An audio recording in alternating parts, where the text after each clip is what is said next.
படைத்தான் இறைவன் உனையே, மலைத்தான் உடனே அவனே. அழகை படைக்கும் திறமை முழுக்க உன்னுடன் சார்ந்தது, என் விழி சேர்ந்தது. விடிய விடிய மடியில் கிடக்கும் பொன்வினை உன்மேனி மீட்டட்டும் என் மேனி. இறைவினில் வந்து கலந்திடு, வீரல் பட மெல்ல கனிந்திடு.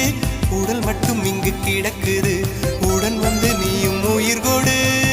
பல்லவன் சிற்பிகள் அன்று பண்ணிய சிற்பத்தில் ஒன்று, பெண்ணென வந்தது இன்று.